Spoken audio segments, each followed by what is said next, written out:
B cruise Tamil நேயர்கள் அனைவருக்கும் வணக்கம்.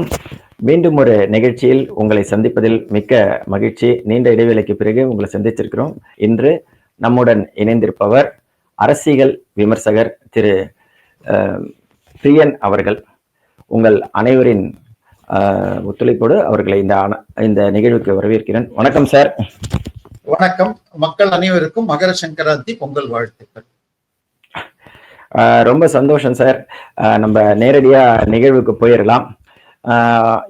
இப்ப பொதுவா நம்ம மக்கள் மத்தியில பரவலா பேசக்கூடக்கூடிய முக்கியமான விஷயமா இருக்கிறது வந்து இந்த பெண்கள் பாதுகாப்பு சம்பந்தமான விஷயங்கள்.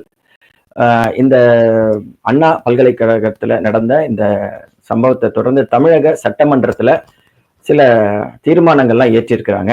அதை பத்திய உங்களுடைய முதல் கட்ட கருத்துக்கள் பதிவு செய்யுங்க.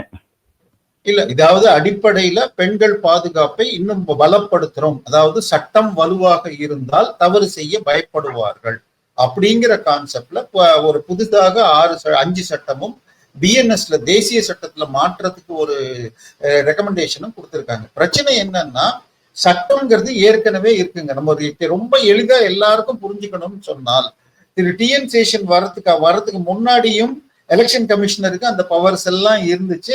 அவர் வந்ததுக்கு அப்புறம் தான் எலெக்ஷன் கமிஷன்னா என்ன, ராத்திரி 12 மணி 1 மணிக்கெல்லாம் மீட்டிங் நடந்துட்டு இருந்தது. இப்ப 10:05க்கு 10:01க்கு மேல யாரும் பேச முடியாது மைக்க வச்சுக்கிட்டு. சோ அப்ப அன்னைக்கு இருந்த அதே சட்டத்துல இருந்த பவரை ஒரு டிஎன் சேஷன் வந்து காட்டினார். எனவே இன்னைக்கும் சட்டத்துல இருக்குங்க. ஒன்னும் இல்ல, ரொம்ப ஈஸியா புரிஞ்சுக்கங்க. இப்ப பிசிஆர் ஆக்ட்ல ஒரு எஸ்சி என்ற அந்த ஜாதியை யாராவது ஜாதி பேர் சொல்லியோ அவர்களுக்கு தரக்குறைவாக பேசினால் அந்த ஆக்ட்ல வருதுன்றோம். ஆனால் இது கிட்டத்தட்ட எல்லா ஜாதிக்கும் இருக்குங்க. இந்தியாவில இல்ல தமிழகத்திலேயே உயர் ஜாதி எனப்படுகிற பிராமணர்களை எதிர்த்து நீ வந்தேரி, நீ திரும்பி போ அப்படின்னு பேசினா ஒருத்தனை ஜெயில போடலாங்கிறதுக்கு மிகப்பெரிய உதாரணம் சத்தீஸ்கர்ல இருக்கிற சீஃப் மினிஸ்டருடைய அப்பாவை ஜெயில போட்டாங்க. அதுக்கப்புறம் அவர் ஜாமீன்ல, அதுவும் 80 வயதுக்கு மேலானவர், இது ராகுல் காந்தியுடைய நெருக்கமான பெகல்ங்கிறவர், அவருடைய அப்பாவை உத்தரப்பிரதேஷ்ல போய் பேசிட்டார். அங்க ஜெயில போனா இவங்க விஐபி ட்ரீட்மெண்ட் கொடுக்க முடியாதுன்னு சத்தீஸ்கர்லயே போட்டு அதுக்கப்புறம் ஜாமீன்ல வெளில வந்திருக்காரு. ஸோ சட்டங்களை ஒழுங்காக பாதுகாத்தால் புதிய சட்டம் தேவையில்லை. இது வெறும் ஒரு இவங்களுக்கு கவர்ச்சி உணர்ச்சி. ஸோ நான் எதையோ பண்ணிட்டேன்னு காட்டுறது. நீங்க சொன்ன விஷயத்துல இன்னொரு விஷயத்த நான் நேற்றைய தினம் இந்தியன் எக்ஸ்பிரஸ்ல ஒரு 2 பத்திரிகை செய்தி இருக்குங்க. அதாவது 2 நபர்கள் மனைவி கொலைகாரர்களை தமிழக போலீஸ் சரியாக நிரூபிக்காததால் விடுவிக்கப்பட்டார்கள் அப்படிங்குது. அதாவது சேட்பட்ல 2018 இந்துலேகாங்கிற பெண்மணிய அவருடைய கணவர் ஜான் குழந்தைசாமி என்பவர் அவங்க 2 பேரும் பிரிஞ்சிருக்காங்க. எதேச்சியா எழுத்தாப்புல வரப்போ 2 நண்பர்களோட வந்த இந்த ஜான் குழந்தைசாமி சண்டை போட்டுட்டு கத்தியை வச்சு கொலை பண்ணியிருக்கார் நடு ரோட்ல. அந்த நபர் கொடுத்த விட்னஸ், அந்த கத்தி, அவர் ட்ரெஸ்ல ரத்தம், இது 3மே ஆதாரம் இருந்து கூட கடைசியில ஒழுங்கா கொண்டு போகல அப்படின்னு சொல்லி விடுவிச்சிருக்காங்க. 2022 அயனாவரத்துல ஞானாம்பாள்ங்கிற ஒரு பெண்மணி, கணவர் பெயர் முஸ்லிம், ஓகேவா, அவர் வந்து மனைவிக்கும் சண்டை வர அவர் அம்மிக்கல்ல போட்டு மனைவியை தாக்கி இருக்கிறார். மிக மோசமாக காயப்பட்டு ஹாஸ்பிட்டல்ல போய் செத்திருக்கார். அங்க சண்டைய அவருடைய குழந்தைகள் தடுத்திருக்காங்க. அவங்க விட்னஸ் டாக்டர் மரண வாக்குமூலம் இல்லாம ஒரு நாள் கழிச்சு செத்துருக்காங்க. வந்த உடனே இதான் சொல்லிட்டாங்கன்னு. ஆனால் இதை கூட சரியாக நடத்தல அப்படிங்கிறாங்க. இந்த ஆட்சி வந்து 3.5 வருஷம் ஆயிடுச்சு. இவங்க போலீஸும் உள்துறைக்கு கீழே இருக்கிற பப்ளிக் ப்ராசிக்யூட்டரும் வழக்கை நடத்தின விதம் சரியாக இல்லை. அதனால் விடுவிக்கப்பட்டார். இதை தாண்டி அடுத்தது போவோம். இது பாத்தீங்கன்னா அண்ணா நகர்ல ஒரு குழந்தை 10 வயசு குழந்தைய பக்கத்து வீட்டுல இருக்கிற ஒரு தெரிஞ்ச நபர், அவனை பத்தி பேக்ரவுண்ட் சொல்றப்ப அவன் தண்ணி கேன் போடுறவன் சதீஷ்னு பேருந்தாங்க. அவன் பேர்ல ஆகஸ்ட் 28 கம்ப்ளைண்ட் போயிரு. அது கூட ஏன் கம்ப்ளைண்ட் அந்த குழந்தை பயந்து சொல்ல, நீ சொன்னுட்டா உங்க அப்பா வேலையை இது பண்ணிடுவேன் கொன்னுடுவேன்லாம் மிரட்டினதுக்கு ஆனா அந்த குழந்தையுடைய பால் உறுப்புல இருந்து நாற்றம் வீடு ஃபுல்லா வந்து அந்த குழந்தைய பிரைவேட் டாக்டர்கிட்ட கூட்டிட்டு போக, அந்த அம்மா பார்த்து பயந்து கீழ்பாக் மெடிக்கல் ஹாஸ்பிட்டல் கூட்டிட்டு போக, அவங்க கண்டிஷனை தெரிஞ்சுக்கிட்டு டாக்டர் போலீஸ்க்கு இன்ஃபார்ம் பண்றாங்க. அந்த போலீஸ் மிஸ்ஹேண்டில் பண்ணி அந்த பெற்றோரை, பாதிக்கப்பட்ட பெற்றோரை குழந்தையோடைய பாதிக்கன்னு கூட சொல்ற பாலியல் வன்கொடுமைக்கு ஆளாக்கப்பட்ட குழந்தையின் பெற்றோர்களை வந்து மோசமா நடத்தி இருக்காங்க. அதை பார்த்து அந்த குழந்தை பயந்திருந்த சமயத்துல குற்றம் சாட்டப்பட்டவனை பக்கத்துல வச்சுட்டு இது ரெக்கார்ட் பண்ணியிருக்காங்க. அந்த ஆடியோ ரெக்கார்டு லீக் ஆனதுனால சுயமோட்டோவா எடுத்துக்கிட்டு கடைசியில சிபிஐ வரைக்கும் போச்சு. ஆனா இந்த சம்பவம் நடந்தது 29ஆம் தேதியுடைய எஃப்ஐஆர்ல அந்த குற்றம் சாட்ட நபர் பேரு சதீஷ்னு இருக்கு. ஆனால் 13ஆம் தேதி அன்னைக்கு இந்த வாக்குமூலம் மிரட்டி எடுத்தப்பட்ட வாக்குமூலத்துல இவங்க சொந்தக்காரன் என்னமோ பண்ணானாக்குங்கிற மாதிரி மிரட்டி எடுத்து வச்சு என் மைனர் ரிலேட்டிவ் இஸ் அரெஸ்டட் ஒரு செய்தி டைம்ஸ் ஆஃப் இந்தியால இன்னைக்கும் வந்திருக்கு. ஸோ அப்புறம் 14ஆம் தேதி இது மிகப்பெரிய அளவுல திரு மாரிதாஸ் அவர்கள் இதை வைரல் பண்ண டைம்ஸ் ஆஃப் இந்தியாலையும் அதை பத்தி வந்த உடனே அந்த சதீஷ் அரெஸ்ட் ஆனா 29ஆம் தேதி எஃப்ஐஆருக்கு 15 நாள் கழிச்சு. இதுக்கப்புறம் இந்த போலீஸ் மேல எனக்கு I am quoting now from the judgment of high court, we do not trust Tamil Nadu police, we transfer it to CBI அப்படின்னு மாத்துறாங்க. அந்த நபர் சதீஷ்ங்கிறவன் யாருன்னே தெரியாது, அவன் வெறும் ஒரு லோக்கல் தாதான்னு வச்சுப்போம், சின்ன தாதா. ஏன்னா தண்ணி கேன் போடுற லெவல்லாம் வந்து ஒண்ணுமே இருக்காது. ஆனால் திமுகவுடைய யாருக்கோ மிக நெருக்கமான. இல்ல சார், நீங்க சொல்றதெல்லாம் இதுக்கு முன்னாடி நடந்த சம்பவங்கள். இனிமேல்ட்டு இந்த மாதிரி எல்லாம் நடக்க கூடாதுன்றதுக்காக ஒரே நிமிஷம் நான் முடிச்சிடுறேன், அதுக்கப்புறம் வருவோம். இப்ப இந்த நபர் இத ஹைகோர்ட் சிபிஐக்கு கொடுத்ததுக்கு அப்புறம் இவங்க என்ன பண்றாங்க, இந்தியாவிலேயே டாப் 5 வக்கீல்கள்ல ஒருத்தர், ஒரு ஹியரிங்க்கு பிரைவேட் ஹியரிங்க்கு 50 லட்சம் ரூபாய் வாங்குபவர். கவர்மெண்டா இருந்தா 20ல இருந்து 20, அவரை 3 ஹியரிங் போய் முதல்ல சிபிஐ வேண்டான்னு கேட்டு நீங்களே எஸ்ஐடி போடுங்கன்னு சொல்லி 2வது தடவை எஸ்ஐடில 7 பேர், இவங்க கொடுத்த பேர் இல்லாம தமிழ்நாடு கேடர்ல ட்ரெயின் ஆகாத 7 பேர் 3 பெண்கள் உட்பட கொடுங்கன்னு சொல்லி 3வது தடவை அவங்க எஸ்ஐடியை போட்டாங்க. இதுதான் நடந்தது. சோ ஒரு ரவுடியை காப்பாத்துறதுக்கு இந்த தமிழ்நாடு கிட்டத்தட்ட 60 லட்சம் ரூபாய்க்கு மேல வக்கீலுக்கு கொடுத்துருக்கு. ஆச்சா, இதை தாண்டி சென்னையிலேயே ஒரு வீட்டுல ஒரு வீட்டு வேலைக்கு வந்த 16 வயசு குழந்தைய ஒரு தொழிலதிபர்கள் அந்த வீட்டு பெண்மணி உட்பட 6 பேர் சிகரெட்ல சூடு போட்டு அதுக்கு பேர் அயன் பாக்ஸால எல்லாம் அடிச்சு கொண்டு இருக்காங்கன்னு வந்துச்சு. அதுக்கு என்ன தண்டனை கிடைச்சதுன்னு தெரியாது. மென்டலி டிசேபிள்டு 21 வயது பெண் குழந்தைய, உங்களுக்கு காலேஜ் படிக்கிற பொண்ணை இது சோசியல் மீடியால பழகி 9 பேர் பல லாட்ஜுகளுக்கு அழைத்து வந்து பண்ணியிருக்காங்க. அதுக்கும் உடம்பு சரியில்லாம டாக்டர்கிட்ட போனதுனால வந்துச்சு. இப்ப அரெஸ்ட் ஆயிருக்காங்க சில பேர். இதெல்லாம் வந்து இவங்க ஹேண்டில் பண்ணி, சரி நீங்க சொன்னீங்க, ஓகே நீங்க கேட்டீங்க, இதெல்லாம் பழைய கேஸ் சார், இப்ப மாறி இருக்காங்க. 2 நாள் முன்னாடிங்க, சம்பவம் நடந்து 1 வாரம் ஆயிடுச்சு. ஆனால் அதுக்கு பெயிலும் வந்திருக்கு. அதாவது விக்கிரவாண்டியில ஒரு பள்ளிக்கூடம், Saint Mary's matriculation higher secondary school, அந்த பள்ளியில எல்கேஜி படிக்கிற 3.5 வயசு குழந்தைங்க, அந்த குழந்தையின் பெற்றோரை திடீர்னு ஏதோ போன் பண்ணி வான்னு கூப்பிட்டுருக்காங்க. அப்ப கூட சொல்லலை ஏன்னு. போன உடனே எங்கப்பா அந்த பொண்ணு அப்படின்னு கேட்டிருக்காங்க. அதுக்குள்ள இன்னும் இது பண்ணி அப்புறம் பார்த்தா அந்த குழந்தை இறந்து போயிடுச்சு, செப்டிக் டேங்க்ல விழுந்து இறந்துடுச்சு அப்படிங்கிறாங்க. இப்போ அவங்க நடந்துகிட்ட விதம் அவங்களுக்கு சஸ்பிக்ஷன் ஆக அந்த பாடியை வாங்க மாட்டேன், நாங்க பண்ண மாட்டோம்னு சொல்ல அதுக்குள்ள உள்ளூர்லயும் பரவிட இது வந்த உடனே அடுத்த நாள் காலை வரை அங்க நீடிக்குது. அடுத்த நாள் காலை போலீஸ் ஃபுல்லா பேக்கப் எல்லாம் வந்தாச்சு. ஓரளவு உள்ளூர் மக்களும் இருக்காங்க.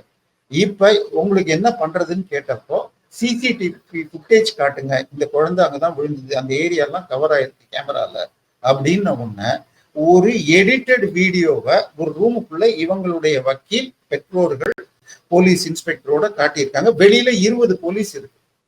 இத பார்த்துட்டு அவங்க அந்த வீடியோவையும் பார்த்துட்டு வெளியில வந்துட்டு வேற வழி இல்லாம குழந்தைய வாங்கி அடக்கம் பண்ணியிருக்காங்க.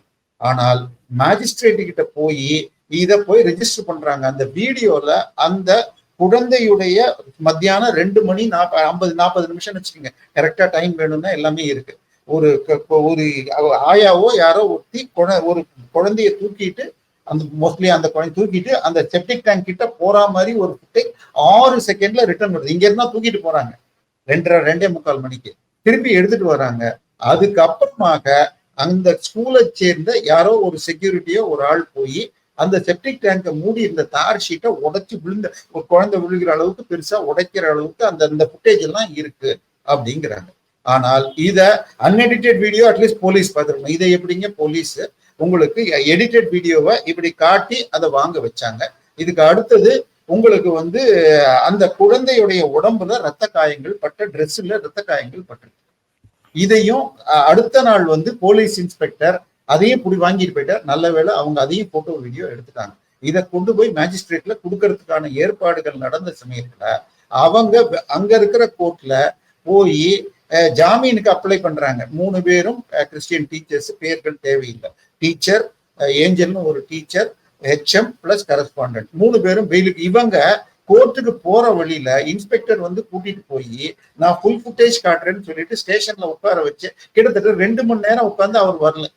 அதுக்கப்புறமாக இவர் வேணும்னே கோர்ட்ல அவங்களுக்கு ஜாமீன் கிடைக்க தடுக்கிறாருன்னு போய் இவங்க தடுக்க பார்த்தோம்னா அதுக்குள்ள அவங்க ஹைகோர்ட்ல போய் 10ஆம் தேதி, நம்ம இன்னைக்கு பேசிட்டு இருக்கிறது 12ஆம் தேதி, முந்தானேதி என்னைக்கு அந்த பில்ல பாஸ் பண்ணாங்களோ அன்னைக்கு அந்த ஹைகோர்ட்ல அந்த 3 பேருக்கும் பெயில் கிடைச்சிருக்கு.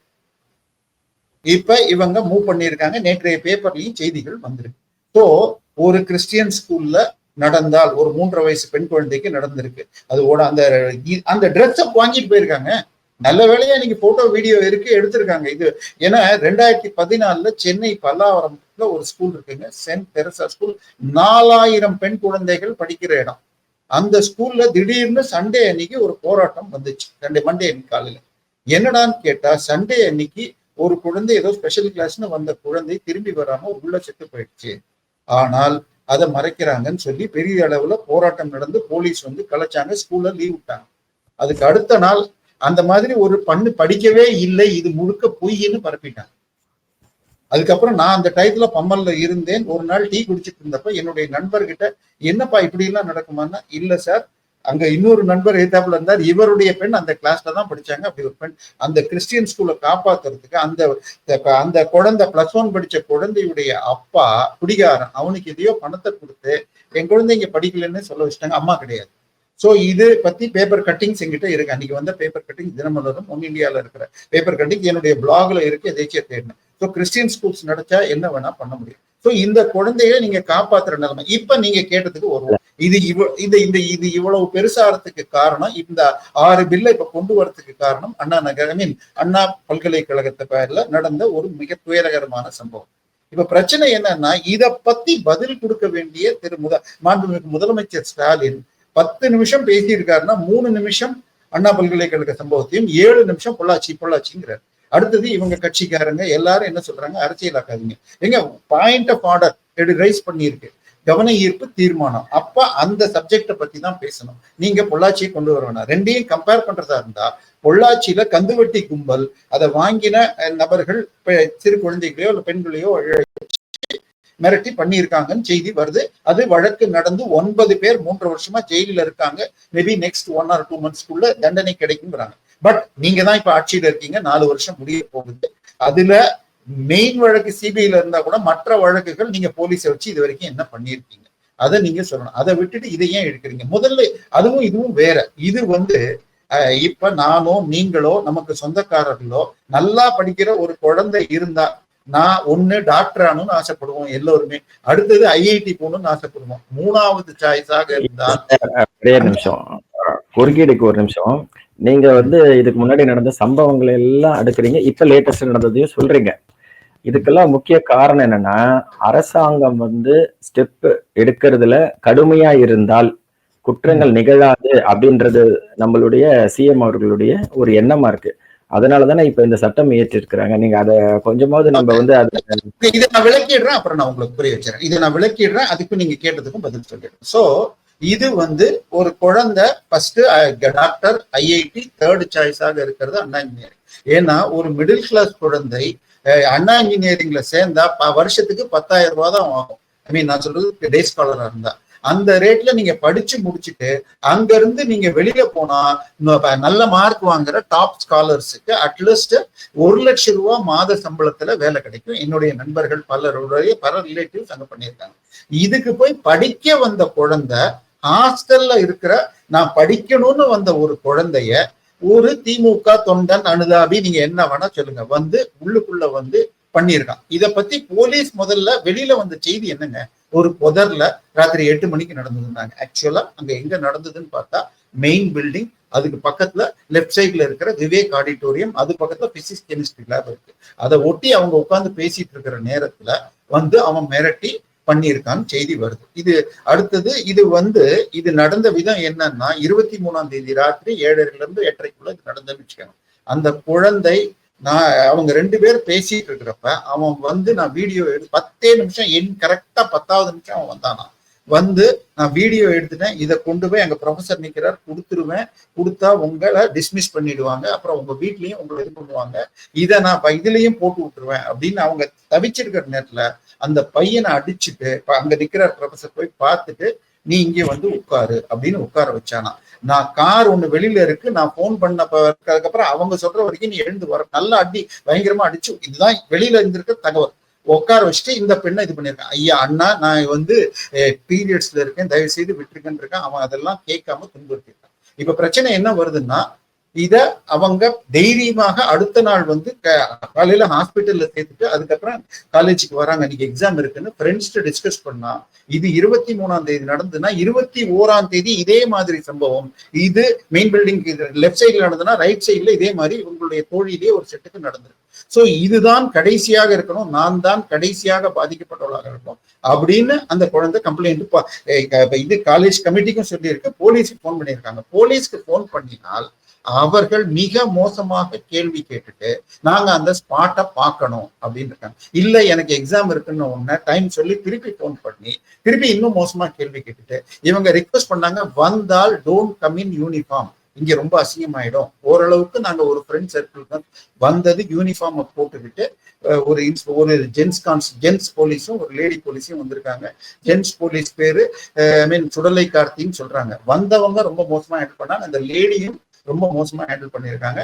அதை அவங்க எஃப்ஐஆர் பதிவு பண்றப்ப எஃப்ஐஆர்ல இந்த பெண் கன்சென்ட்டோட நடந்திருக்காங்க, அதாவது உடலுறவுக்கு அந்த குழந்தை சம்மதிச்சுதுன்னு எழுதியிருக்காங்க. இதைத்தான் அந்த ஹைகோர்ட் மிக கடுமையாக கண்டிச்சு. அடுத்தது அந்த எஃப்ஐஆர்ல இந்த குழந்தையுடைய பெயரு, அட்ரஸ், எந்த கோர்ஸ் படிக்கிறா, வீட்டு அட்ரஸ்ல இருந்து எல்லாமே கொடுக்கப்பட்டிருக்கு. இதை ஏன் லீக் ஆச்சு? இது எஃப்ஐஆர் 2 ஸ்டெப்பா இருக்கும், இது இல்லாம தான் அப்லோட் ஆகணும். இது எப்படி அப்லோட் ஆச்சு? லீக் ஆனது டெக்னிக்கல் கிளிச்சா இருக்கலாம், பட் இன்னைக்கு அப்லோட் பண்றப்பே 2ஆ பிரிச்சு பண்ணிருந்தா இது வந்திருக்க முடியாது. இது மாதிரி யாரும் கம்ப்ளைண்ட் கொடுக்க கூடாது, கொடுத்தா நீ மாட்டிப்பன்னு வேணும்னே பண்ணப்பட்டதாக பெரும்பாலானோர் கருதுகிறார்கள். இத்தனையும் நடக்கிறதுக்கு காரணம் தமிழக உள்துறை அமைச்சர் கீழே இருக்கிறது தான் காவல்துறை. உள்துறை அமைச்சர் யாருன்னா திரு மு க ஸ்டாலின் தான் இருக்கார். சரியா? இப்ப இதை தாண்டி அடுத்த நாள் கமிஷனர் வந்து பேட்டி கொடுக்கிறார். அந்த இதுக்கு அடுத்ததுமே சொல்லிடுறேன், இந்த சம்பவம் இந்த கம்ப்ளைண்ட் 4 மணிக்கு கொடுத்தாங்கன்னா அவங்க என்ன பண்றாங்க, ஒரு சின்ன இது ட்ரேசிங் சைக்கிள் போட்டு செட்டப் போட்டு விசாரிச்சு ஒரு 50 பேரை ஷார்ட் லிஸ்ட் பண்ணி செல் மொபைல்ல இங்க இருந்து வெளியில பேசப்பட்ட அல்லது காலை வச்சுக்கிட்டு ஒரு 10 பேரை முதல்ல கூப்பிடுறாங்க. 4வது நபராக இந்த ஞானசேகரன் அழைக்கப்பட்டு விசாரிக்கிறான். அவன் இல்ல நான் வரல, ஏதோ பதில் சொல்றேன். இந்த நடந்துட்டு இருக்கிற விசாரணையின் போது திமுகவின் அந்த கோட்டூர்புரம் 126 சர்க்கிள்ங்கிறாங்க, நம்பர் நிச்சயமா தெரியல, அவர் ஒரு 4 பேராக வந்து இவரை மீட்டு கொண்டு போனார். அப்படி வந்த பொழுது அப்பயும் ஒரு போன் வந்திருக்கு, சார் இங்க விட்டுறாங்க சார், நான் கூட்டிட்டு வந்துடுறேன்னு சொல்லப்பட்டதாகவும் சொல்லப்படுது. இப்ப எல்லா ஸ்டேஷன் வாசல்லையும் சிசிடிவி ஃபுட்டேஜ் இருக்கு. இவனை அழைச்சிட்டு வந்தப்பையும் விசாரணை பண்றப்ப வேணா இல்லாம இருக்கலாம், பட் உள்ள வந்ததும் வெளியில வந்த சிசிடிவி ஃபுட்டேஜை வெளியில விடணும் அப்படின்னு கோவை சத்யன் மற்றும் பலர் கேட்கிறாங்க. இதை சொல்லணும். அதுக்கப்புறம் 8வதாக இவனுடைய தம்பி வந்தப்போ அதுக்குள்ள வீடியோ ஃபுட்டேஜஸ் எடுத்திருக்காங்க வேற கேமரால. அந்த சம்பவம் நடந்ததுல அதுல ஏதோ சைட்ல இவனுடைய ட்ரெஸ் பிளர்டி இமேஜா காட்டினத, இந்த ட்ரெஸ் என் அண்ணன்ட்ட இருக்கு, அவன் 2 நாளா டிஸ்டர்ப்டா இருக்கான் அப்படின்னு சொன்னதுக்கு அப்புறம் அவனை அடுத்த நாள் பிடிச்சிட்டு வந்து பண்ணியிருக்காங்க. இது பிடித்த அடுத்த அரை மணி நேரத்துல போலீஸ் போய் அவன் வீட்டு வாசல்ல இருந்த திமுக கொடி கம்பம் கொடியை அகற்றி இருக்கு. இதோடைய வீடியோ ஜெயா நியூஸ்ல ஜே நியூஸ்ல காட்டப்பட்டது. இவனை இன்னொன்னு என்ன சொன்னாங்க, தள்ளுவண்டி பிரியாணி கடை. சரியா? உங்களுக்கு இவன் தள்ளுவண்டி பிரியாணி கடையெல்லாம் நடத்தல.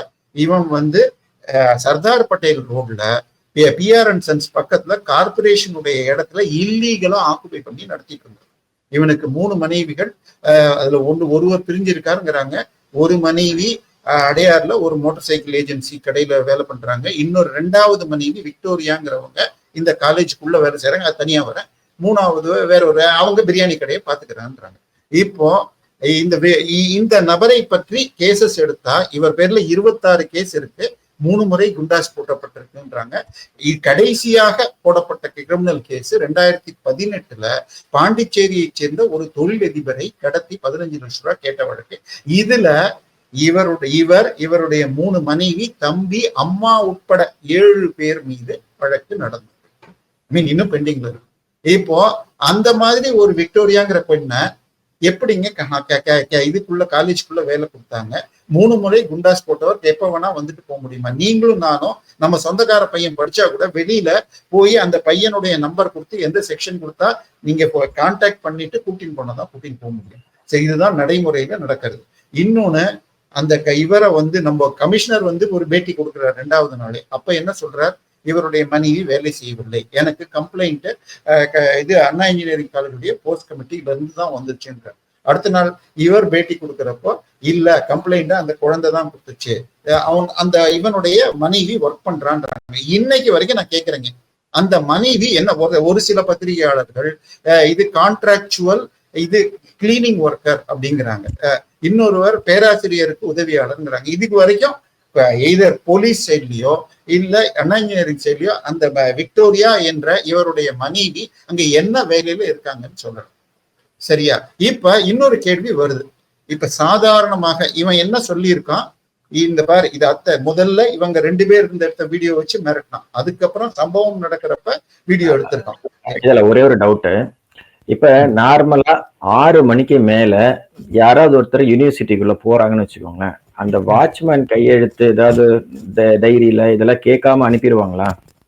இல்ல, அதுக்குதான் என்ன இவங்க பரப்பினது என்னன்னு சொன்னால், உள்ள தாண்டி குதிச்சான், ஓட்டை இருந்தது, காம்பவுண்ட் எல்லாம் சொல்றாங்க. உள்ளுக்குள்ள 144 எக்ஸ் சர்வீஸ்மேன் செக்யூரிட்டிக்கு இருக்காங்க. நீங்க அதை விட்டுருங்க, நான் செக்யூரிட்டி லேப்ஸ் நடந்ததை விட்டுருவோம். ஒன்னே ஒரு விஷயத்த நான் பதிவு பண்ணிடுறேன். தயவு செய்து எல்லாரும் அந்த ஜட்ஜ்மெண்ட் டவுன்லோட் பண்ணி படிங்க. பாயிண்ட்ஸ் 7ல இருந்து 12 அந்த குழந்தைய தப்பு சொல்றவன் எல்லாம் மூடர்கள் அப்படின்னு சொல்லி மிக தீவிரமாக நீதிபதி கண்டிச்சிருக்கிறார். ஒரு குழந்தை காலேஜ்ல ரஃப்லி 7:30 மணிக்கு அவங்க டின்னர் முடிஞ்சு திரும்பி வர நேரத்துல சக மாணவர்களோட கூடுறது தப்புன்னு சொல்லியோ இல்ல அவர்களுக்குள்ள நிஜமாகவே ஆண் பெண் நட்பு இருந்தா கூட யாருக்கும் மேஜருக்கு உரிமை இருக்கு. அத பேசுறவன் மூடர்கள், அறிவற்றவர்கள், கீழ்த்தரமான ஆணாதிக்க சிந்தனை கொண்டவர்கள்னு அந்த ஜட்மெண்ட் சொல்லி. ஏன்னா சில கமெண்ட்ஸ் வருது அந்த மாதிரி. சோ அதுக்குள்ள இது பண்ணுவாங்க. இப்ப பிரச்சனை என்னன்னு சொன்னால், இப்ப இவ்வளவு நீங்க சொன்ன மாதிரின்னா உங்களுக்கு அவன் ஏதோ தாண்டி குதிச்சான். நான் சொல்றது இப்ப இதுக்கு ஆப்போசிட்டா மினிஸ்டர் சொல்றார், கம்ப்ளைண்ட் கொடுத்தது அந்த பெண்மணி, அவங்க ஒர்க் பண்றாங்க. இதுக்கு அடுத்தது இந்த பெண்ணை பாலியல் வன்கொடுமை செய்து முடியும் நேரத்தில் ஒரு போன் வர இன்கமிங் கால் அட்டன் பண்ணிட்டு, சார் எல்லாம் முடிஞ்சிடுச்சு, நான் எப்ப கூப்பிட்டாலும் வரணும்னு சொல்லி மிரட்டிட்டு வந்துடுறேன் சார் அப்படின்னு சொன்னதாக எஃப்ஐஆர்ல இருப்பதாகத்தான் போலீஸ்ல இருந்து வந்த முதல் செய்தி சொன்னது. இல்ல அதுதான் அந்த சார்ன்றீங்க இல்லையா? இப்ப அதிமுக அவங்க பெரிய அளவுக்கு யார் அந்த சார் அப்படின்றத சட்டமன்றத்திலயும் சரி, போராட்டம் நடக்கக்கூடிய இடங்கள்லயும் பெரிய அளவுக்கு சொல்றாங்க. நீங்க அரசியல விட்டுருங்க, நான் சொல்றது சம்பவம் போன விதத்திலே சொல்றேன். அதாவது முதல்ல போலீஸ் சொன்னது இன்கமிங் கால்ல இவன் ஆன்சர் பண்ணினான் அப்படின்னு தான் செய்தி வந்தது. ஆனால் இவர் கமிஷனர் என்ன சொன்னார்? இன்கமிங் இல்லை, அவன் இதுல போட்டுட்டு ஏரோப்ளேன் மோட்ல போட்டுட்டு பேசினா மாதிரி நடிச்சான் அப்படின்னு சொல்லியிருக்காங்க. இப்ப இதை எதுக்கு அந்த நேரத்துல அவர் சொல்லணும்? இன்னைக்கு வரைக்கும் சார்னு ஒருத்தர் இல்லையா என்கிறார்கள். அதை வெளியில கொண்டு வரதுக்காக அரசியல் கட்சிகள் போராடுறாங்க. நீங்க சொன்னதை நான் அப்படி எடுத்துக்கிறேன். ஆனால் இதுல இந்தியா முழுக்க இதுக்கு ஒரு நோட்டீஸ் பண்ணணும். எப்படி ஒரு கல்கத்தா விஷயம் வந்ததோ, ஏன்னா இங்க ஒரு நாளைக்கு பல சம்பவங்கள் நடக்குது. ஒண்ணு நடந்தா ஒண்ணு மறந்துடுவோம். இப்ப உதாரணமா இன்னைக்கு இது அண்ணா நகரம் மறந்தாச்சு. இது ஒரு திமுக எம்எல்ஏ உடைய மகன் கருணாநிதி வீட்டுல ஒரு குழந்தை இது பண்ணது இப்ப மறந்தாச்சு. சோ நாளைக்கு இது கள்ளக்குறிச்சியில 68 பேர் மறந்தாச்சு. சோ இது மாதிரி இன்னொரு சம்பவம் வந்தா மறந்துடும். திமுக நமக்கு மறக்க வச்சிருங்கிற நோக்கத்துல தடுக்கிறதுக்காக திரு அண்ணாமலை அவர் ஐபிஎஸ்ல இருந்து விட்டப்பவே என்ன காரணம் சொல்லியிருந்தாருன்னா, கிட்டத்தட்ட இது மாதிரி ஒரு சம்பவம் காலேஜ்ல இல்ல வெளியில நடந்தப்ப அந்த குழந்தை இறந்து போயிடுச்சு, ஆனால் செய்தவனுக்கு தண்டனை வாங்கி கொடுத்துட்டேன்னு அந்த வீட்டுல போய் சொல்றப்ப என் குழந்தை என்னன்னு அழுதாங்க. என்னால தாங்க முடியல. அதுலதான் இதையெல்லாம் தடுக்கக்கூடிய லெவலுக்கு சமூகத்துல ஏதாவது பண்ற மாதிரி வரணும் தான் அதை ரிசைன் பண்ணிட்டு பாலிடிக்ஸ்ல வந்திருக்கேன். ஸோ இவர் கண் முன்னாடி இப்படி ஒரு அதுவும் கவர்னர் ஆபீஸுக்கு எதிர்த்தாப்புல நடந்திருக்கு அப்படின்னு சொன்னார். இதை தடுக்கலையேன்னு அவர் தனக்கு தண்டனையாகவும் இதை பண்ணது இந்தியாவில் உலகம் முழுக்க ஒரு பார்வை வந்துடுச்சு. இவருக்கு பார்வை வந்துச்சுன்னு ஒண்ணு மற்ற கட்சிகளும் அதுல போராட்டம் வந்து இன்னைக்கு இது வந்திருக்கு. இதை மடை மாற்றுவதற்கு திமுக பல வேலைகளை செஞ்சுட்டு இருக்கு. ஓகேவா? இப்ப இந்த அளவுக்கு போன பிறகு இப்பயும் அதுக்கப்புறம் அடுத்த நாள் அந்த குழந்தை திரும்பி வலியுறுத்தி சொன்னாங்கன்னு சொன்னா அதுக்கு டிஜிபி வந்து பேட்டி கொடுக்குறாரு. இப்ப ஒரு எஸ்ஐடி விசாரிக்குதுன்னு சொன்னால் அவங்க முடிகிற வரைக்கும் டெய்லி எல்லாம் போய் டிஜிபி கிட்ட சொல்ல வேண்டியது இல்லை. இப்ப ஒண்ணு அவங்க மறுக்கணும், இல்லைன்னா பேசாம இருக்கணும். எதுக்காக இந்த வேலையை பண்றாங்க? அடுத்த 2 நாள் கழிச்சு என்ன செய்தி? அவன் இருக்கிற 3 மாடி வீடு அது அரசுக்கு சொந்தமான இடம். முன்பக்கம் கார்பரேஷன் இடமும் பின்பக்கம் வைகுண்ட பெருமாள்ங்கிற கோயில் இடம் 2 ஏக்கர்ல 26 வீடு இருக்குங்கிறாங்க. இப்ப சைதாப்பேட்டை லேக் ஏரியால ஒரு ஸ்கொயர் ஃபீட் இன்னைக்கு 7,500 ரூபாய் போகுங்க. கீழே அந்த 2 ஏக்கர் இடம்னா கிட்டத்தட்ட 60 கோடி ரூபாய். 60 கோடி நீங்க உங்க வீட்டுல கிச்சன்ல ஒரு சின்ன ஸ்லாப் கட்டுறதுக்கு மண்ணு வாங்கி வச்சா வெளியில வந்துருவாங்க. கவுன்சிலர் வந்து எப்படி வச்சீங்கன்னு. 2 ஏக்கர் நிலம் 60 கோடி நிலத்தை கழக கண்மணிகளை தவிர யாரும் ஆக்குபை பண்ண முடியாது. அதை விட யாராவது ஒரு மீடியம் லைஃப் தலைவர் வித்து காசும் பண்ணியிருப்பாங்க. பொதுமக்கள் ஏமாந்து வாங்கியிருப்பாங்க கோயில் இடம் தெரியாம. இவன் கட்சிக்காரன், இவன் அதுல பின்னாடி இருக்கலாம். இவனை பற்றி யார் இந்த ஞானசேகரன் ஃபர்ஸ்ட் சார விட்டுருங்க அப்படின்னு பார்த்தால் இவன் வந்து எலெக்ஷனுக்கு ஒர்க் பண்ண வீடியோ இருக்கு. திரு வீரமணி அவர்களுக்கு கோட்டூர்புரம் மீட்டிங்ல இவன் பக்கத்துல நிக்கிற வீடியோ இருக்கு. இவன் எல்லா மினிஸ்டர்ஸோட இருக்கிற போட்டோஸ் இருக்கு. இவனை பத்தி சொல்றது என்னன்னா, அந்த தென் சென்னையில இருக்கிற அத்தனை அமைச்சர்களுக்கும் இலவசமாக பிரியாணி அனுப்புவான். திமுக ப்ரோக்ராமோ இல்ல அண்ணா இன்ஜினியரிங் அங்க இருக்கிற பக்கத்துல பெரிய இன்ஸ்டிடியூஷனுக்கு பிரியாணி வந்து காசுக்கு சப்ளை பண்றான். ஸோ இந்த மாதிரி இருந்திருக்கான். இவன் 5 கார் வச்சிருக்கான். அதுல 1 கார் அப்படிங்கிற மஹிந்திரா ஜீப்பு 15 லட்சம் ரூபாய், மீதி எல்லாம் மீடியம் சைஸ்னு வச்சுக்கோங்க. இவன் வீடு 3 மாடியில இருந்துச்சு. இவன் திரு மாசு அவர்களோடு அந்த சைதாப்பேட்டை ஏரியாவை சேர்ந்த மாசுபிரமணியம் என்ற மக்கள் நலத்துறை அமைச்சருக்கு மிகவும் வேண்டியவன். அவரோடு இவன் வீட்டுக்கே வந்து அவர் சாப்பிட்ட போட்டோக்களும் வெளியாயிடுச்சு. இந்த நிலைமையில அவருக்கு மிக நெருக்கமான 2-3 பேரோட இவன் நெருக்கம், அவர்களுக்கு வலது கிளம்புறாங்க. அதுல சீனிவாசன் என்பவர் வந்து உங்களுக்கு மகாபலிபுரத்துல அவருக்கு ஒரு ரிசார்ட் இருக்கு. அங்க இவன் அடிக்கடி போவானா, இப்படி மிரட்டப்பட்ட பெண்களை சப்ளை பண்ணுவானான்னு தெரியாது. இவனுக்கும் உத்தரமேரூர்ல ஒரு 3.5 ஏக்கர்ல ரிசார்ட் இருக்குன்னு வந்திருக்கு. இன்னொன்னு, அந்த சீனிவாசன் என்பவர் முதல் குடும்பம் வரைக்கும் போய் அந்த இப்ப இருக்கிற அவர்கள் அந்த வீட்டையே வாங்கி கொடுத்தார் அப்படின்னு சொல்லிட்டு அவர் தான் இப்ப சித்தரஞ்சன் சாலையில் ஸ்டாலின் அவர்கள் இருக்கிற வீட்டை வாங்கி கொடுத்தது அப்படின்னு ஒரு மூத்த பத்திரிகையாளர் ஏகலையும் ஒரு சேனல்ல சொல்லியிருக்காரு. இப்போ மாசு இன்னொன்னு போலீஸ் என்ன பண்ணுச்சுன்னா, ஒரு ஞானசேகரன் தானா, ஏன்னா அவங்களுக்கு விஷயம் நிறைய தெரிஞ்சிருக்கு. இது மாதிரி பல ஞானசேகரன் இருக்காரா, பல சம்பவம். இதனால இவனை பேசாம என்கவுண்டர்ல போட்டு தள்ளிடலான்னு ஒரு மூவ ஸ்டார்ட் பண்ணியிருக்காங்க. என்கவுண்டர் பண்றதுக்கு போலீஸ்க்கு பர்மிஷனுக்கு போறது ஹையர் லெவல்லன்னு கேள்விப்பட்டு மாசு உள்ள போய் தடுத்தார் அப்படிங்கிறத கேள்விப்பட்டு 9ஆம் தேதி அன்று சைதாப்பேட்டையில நடந்த ரேஷன் இது பொங்கல் பரிசு கொடுக்குற விழால அவரை கலந்துக்க வேண்டாம்னு தடுத்துட்டாங்க. இது நடந்தது திமுகவுடைய ஊப்பிகள் நடத்தும் சேனல்கள்லயே இது சொல்லப்பட்டிருக்கு. இன்னும் சொல்ல போனா அதனால இந்த அளவுக்கு இது போயிடுச்சு. இன்னொன்னு, இவன் நடத்தின அந்த பிரியாணி கடையை அகற்றணும்னு சொல்லிட்டு கோட்டூர்புரத்துல ஒரு இருக்கிற இன்னொரு திமுக குரூப் ட்ரை பண்ணி இருக்கு. திமுகவின் அமைச்சர்களில் நம்பர் 2 ஆன துரைமுருகன், அவரு கோட்டூர்புரத்துல தான் வீடு, மூலமாக ட்ரை பண்ணி கூட தடுக்க முடியல. இவனுக்கு தெரிந்த சாருடைய பவர் துரைமுருகனுடைய பெரியாச்சு. கடைசியில இவன் அரெஸ்ட் ஆன அடுத்த நாள் கார்பரேஷன் போய் அந்த இடத்த உடைச்சு இப்ப அது காலியா இருக்கு. ஸோ இவனுடைய சார் கனெக்ஷன் ரொம்ப பெருசா போகுது. ஆனால் சார்னு இல்லாமே இருக்கலாம், ஏன்னா போலீஸ் தான் நமக்கு சொல்ல முடியும். பட் வாய்ப்புகள் ரொம்ப கம்மி இந்த மாதிரி ஒருத்தர் செய்யறது. ஸோ இதை மறைக்கிறதுக்கு திருப்பி பொள்ளாச்சி இதெல்லாம் தேவையில்லை. நீங்க ஒரு கேஸையும் நீங்க எப்படி ஹேண்டில் பண்றீங்க? ஏன்னா இதை சொன்னதுக்கு பார்த்தா டிவிஎஸ்சில இருந்து நேற்றுக்கு ஒரு கேஸ் போட்டிருக்காங்க. இந்தியன் எக்ஸ்பிரஸ்ல இருக்கு, தினமணில இல்ல. அந்த செய்தியை போட்டு நான் தமிழ் இங்கிலீஷ்ல கூகுள்ல சர்ச் பண்ணா வேற எங்கேயுமே வரல. சாகிரா பானு அப்படின்னு ஹோம் டிபார்ட்மெண்ட்ல ஒர்க் பண்ற ஒரு லேடி, அவங்களுடைய மகன் இண்டிகோ ஏர்லைன்ஸ்ல ஒரு பெரிய போஸ்ட்ல இருக்காரு. அவருடைய டிபார்ட்மெண்ட்ல கீழே இருக்கிற ஒருத்தனை வச்சுக்கிட்டு சிங்கப்பூர்ல இருந்து வந்த ஸ்ரீலங்கால இருந்து வந்த அப்துல்லாங்கிற மூலமா 12.5 கிலோ தங்கத்தை எடுத்துட்டு வந்திருக்காங்க. 8.5 கோடி ரூபாய் மதிப்பு. அத அங்க இருக்கிற இன்னொரு முஸ்லீம் எம்ப்ளாயி உதவ இது இவனுக்காக தான் வந்திருக்குன்னு கஸ்டம்ஸ் எழுதி டிவிஎஸ்சி இவங்களை ரெய்டு பண்ணா இவங்க கடந்த 3 வருடத்துல கிட்டத்தட்ட 30-40 லட்சம் ரூபாய்க்கு மேல ப்ராப்பர்ட்டி வாங்கியிருக்காங்கன்னு கேஸ் போட்டிருக்காங்க. இந்த செக் பீரியடுக்கு முன்னாடி, இந்த செக் பீரியடுங்கிறது செப்டம்பர் 21 இருந்து டிசம்பர் 23 வரைக்கும் 24 வரைக்கும், அதுக்கு முன்னாடி 2 பெரிய ப்ராப்பர்ட்டி மதுராந்தகத்துல வாங்கியிருக்காங்க. பட் அது இதுல அட்டாச் பண்ணலன்னு வருது. ஸோ இவங்க இந்த ஆட்சி, ஓகே, இது ஹோம் டிபார்ட்மெண்ட்ல இவங்க ஒர்க் பண்றவங்க. இதையெல்லாம் தாண்டிங்க போலீஸ் டிபார்ட்மெண்ட்ல சிலை கடத்தல் பிரிவுல காணாமல் போன 41 சிலை வெவ்வேறு கம்ப்ளைண்ட் பற்றிய ஃபைல்கள் காணா போயிடுச்சு. சிலை கடத்தல் எஃப்ஐஆர் போட்ட உடனே கேஸ் டைரின்னு ஃபில்அப் பண்ணுவாங்க. எஃப்ஐஆர் போட்டுட்டு இன்வெஸ்டிகேஷன் ஆபீசர்னு எஸ்ஐயோ ஏசி லெவல்ல ஒருத்தர் எடுத்துக்கிட்டு அவர் ஆரம்பத்துல இருந்து எல்லாத்தையும் ரெக்கார்ட் பண்ணிட்டு இது ப்ரூஃப் இருந்தால் கம்ப்ளைண்ட் இது கம்ப்ளைண்டா மாறும். ஐ மீன் இது சார்ஜ் ஷீட் வரும். இல்லைன்னா க்ளோஷர்னு எழுதி இது ரெண்டுமே மாஜிஸ்ட்ரேட் கிட்ட பண்ணணும். இந்த கேஸ் டைரியில தான் கம்ப்ளீட் இன்வெஸ்டிகேஷன் டீடைல் இருக்கும்.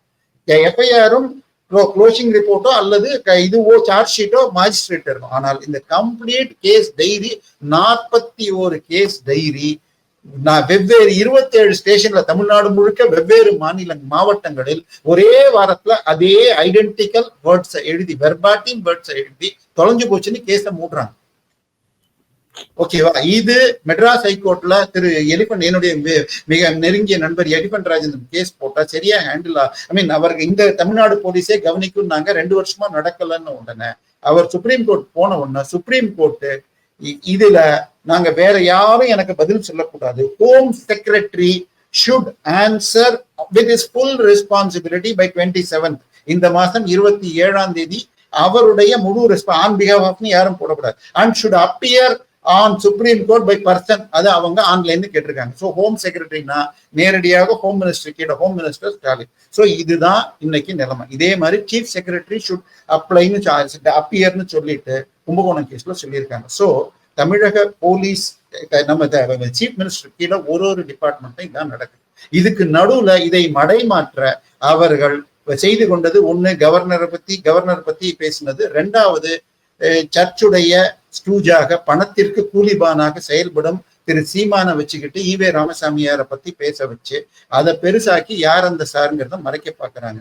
தயவு செய்து பெண்கள் விஷயத்துல, இன்னொன்னு பெண்கள் விஷயத்துல திரு கனிமொழி அம்மையார் மீட்டிங்ல 2 உதயநிதி ஸ்டாலின் அவர்கள் இளைஞர் திமுகல இருந்து 2 மெம்பர்ஸ் ஒரு இது போலீஸ் கான்ஸ்டபிள பாலியல் மிரட்டல்கள் சீண்டல்கள் செஞ்சாங்கன்னு போட்ட எஃப்ஐஆரை வாபஸ் வாங்க வச்சாங்க.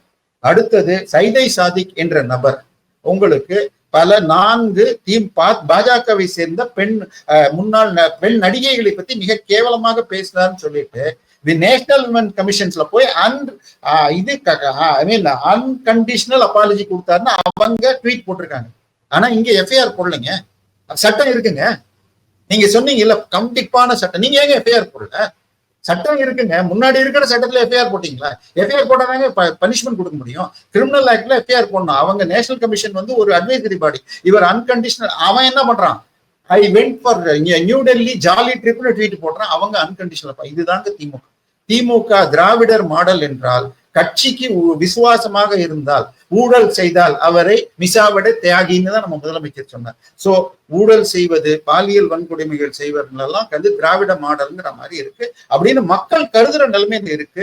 மக்கள் மிக நிச்சயமாக, அதாவது சிபிஎம் உடைய இந்த மீட்டிங்ல அந்த முன்னாள் எம்எல்ஏ பாலபாரதி சொன்னார், தமிழகத்தில் இருக்கும் பெரும்பாலானோர் வாய்களில் எழுப்பப்படும் கேள்வி யார் அந்த சார்? உடனே சீஃப் மினிஸ்டர் சொல்றார், உங்களுக்கு தெரிஞ்சா சொல்லுங்க. அப்ப நீங்க விலகி போயிடுங்க, நம்ம போலீஸ் ஐபிஎஸ் ஆபீசர் சிஎம்ஆ வந்துட்டு அவர் உடனே சொல்லிடுவாருங்க. தயவு செய்து உங்களுக்கு ஆட்சி கொடுத்தது பொள்ளாச்சியில நடந்த சம்பவம் மாதிரி உங்க ஆட்சியில் நடக்கக்கூடாது. ஆனா நீங்க அயனாவரத்தை எப்படி ஹேண்டில் பண்ணீங்க, கள்ளக்குறிச்சியில எப்படி ஹேண்டில் பண்ணீங்க, இப்பவும் இந்த அண்ணாநகர் கேஸ்லயும் கமிஷனர் மீது ஆக்ஷன் எடுக்கணும்னு சொன்ன ஹைகோர்ட் மேல திருப்பி சுப்ரீம் கோர்ட்ல போய் அப்பீல் போயிருக்கீங்க. சோ இது மக்களுக்கு நம்பிக்கை தரவில்லை. தயவு செய்து நீங்கள் வெறும் பேச்சு இல்லாமல் நடவடிக்கையில் காட்டினால் மக்கள் உங்களை மீண்டும் வரவிடுவார்கள். 71 இருந்து இன்னைக்கு வரைக்கும் ஒரு தடவை கூட திமுக 2வது முறை வந்ததில்லை, ஆட்சியை பிடித்ததில்லை. இந்த முறை அது ரிப்பீட் ஆகாம இருக்கணும்னா நீங்க மிக வேகமாக ஸ்டெப் எடுக்கணும். அதை விட்டுட்டு திருப்பி பொள்ளாச்சி, அந்த ஆட்சி, இந்த ஆட்சி, அந்த அண்ணாநகர் கேஸ்ல கைதான பிறகு சதீஷை காப்பாத்துறதுக்கு யாரோ லோக்கல் ஒரு அதிமுக காரணம்னா அவன் தான் சார்னு சொல்லி பண்ற இதெல்லாம் சீப் பாலிடிக்ஸ். இங்க கேட்கறது அண்ணா நகர் சம்பவத்துல அது அண்ணா பல்கலைக்கழகம். இதுல இன்னொரு காமெடி என்னன்னா, சட்டசபையில பேசுறப்ப அண்ணாங்கிற பேரே சொல்லாம இந்த பல்கலைக்கழகம் நீங்க தாங்க பேரை வச்சீங்க, அவர் என்ன படிச்சாரு, அவர் என்ன இன்ஜினியரா, ஒன்றும் கிடையாது. நான் காலேஜ் படிக்கிறப்ப தமிழ்நாட்டில் இருக்கிறப்ப எல்லா பெரிய பெரிய டிரான்ஸ்போர்ட் கார்பரேஷனுக்கும் ஸ்டேட் பஸ்ஸுக்கு திருவள்ளூர் பஸ்ன்னு பேரு, சேலத்துல இருக்கிறதுக்கு ஏடிசின்னு அண்ணா டிரான்ஸ்போர்ட், இன்னொன்னுக்கு டிபிடிசின்னு இருக்கும், தந்தை பெரியார்னு வச்சிருப்பாங்க. ஆக்சிடென்ட் ஆன உடனே பெரியார் மோதி 4 பேர் சாவுன்னுலாம் நான் பார்த்திருக்கேங்க. நீங்க பேர் வச்சா இதாங்க ஆகும், வச்சது உங்க தப்பு. ஸோ மக்கள் அதை சொல்றாங்க, எனக்கு வருத்தமா இருக்கு. ஒரு இது ஜூனியர் விடன்ல ஒரு இது போட்டாங்கன்னு ஒன்னு சொன்னார். தயவு செய்து நீங்கள் எடுக்க வேண்டியது பாதுகாப்பு. இன்னொன்னு, நாங்க தான் கம்ப்ளைண்ட் கொடுத்து 4 மணி நேரத்துல அரசு 4 மணி நேரத்துல பண்ணல. அடுத்தது நீங்க வருமுன் காவாதான் வாழ்க்கை எருமுன்னர் வைத்தூர் போல கிடம். அதுக்கப்புறம் கைது பண்றேங்கிறது செத்து போனவனுக்கு கொல்லி வைக்கிறதுங்க. நீங்க தடுக்கிறதுக்கு தான் உங்களுக்கு ஆட்சி. தயவு செய்து மக்களுக்கு நல்லது செய்யுங்க. ரொம்ப நன்றி சார், உங்களுடைய மேலான தகவல்களை மக்களுக்கு தெரியப்படுத்துறீங்க. ரொம்ப நன்றி. தமிழக அரசும் மேற்கொண்டு நல்ல விதத்துல செயல்படுவாங்கன்னு எதிர்பார்க்கிறோம். வணக்கம்.